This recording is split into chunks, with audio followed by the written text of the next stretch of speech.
সকলোকে নমস্কাৰ বুলি কৈ কুন্দুলি ভাজি থকাৰ পৰাই দেখুৱাই দিছোঁ।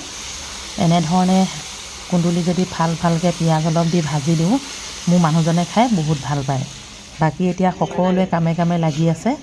আজিও এটা সুন্দৰ ব্লগ লৈ আপোনালোকৰ মাজলৈ আহিছোঁ, আপোনালোকে চাই থাকক।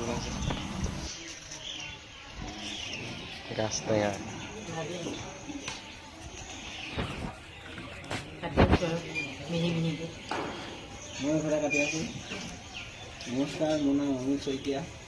আৱাজ কাটি আছোঁ লগত এইটো বুঢ়া হ'ল দেখোন। ইয়াতকৈ ডাঙৰ নহয় মানে নিজৰ বাৰীৰ ৰঙালাও দেই, লোকেল। আৰু এইটো মই কাটি আছোঁ।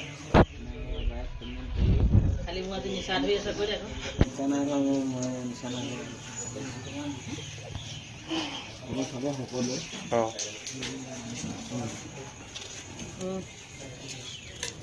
আজি মানে কুন্দুলি আৰু আলু বইল কৰিছোঁ। আলুখিনি হোটেলত মানে ভাতৰ কাষ্টমাৰক দিবৰ বাবে পিটিকা কৰিম। পিঁয়াজ কাটি লৈছোঁ।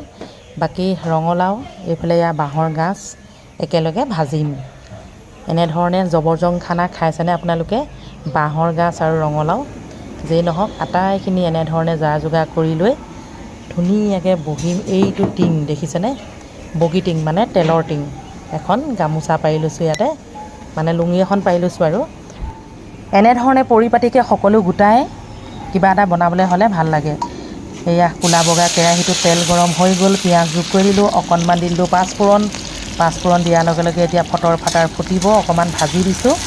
ভাজি দিয়াৰ পাছতে মই এটা এটাকৈ যোগ কৰি যাম। কি যোগ কৰি যাম আপোনালোকে চাই গৈ থাকক। প্ৰথমে বাৰীৰ ৰঙালাওটো কাটি যোগ কৰি ল'লোঁ। তাৰপিছতে এতিয়া যোগ কৰিম বাঁহৰ গাজ কিন্তু খাব লাগে দেই। আপোনালোকে জানেনে নাজানে নাজানো, বহুতে জানে বাৰু।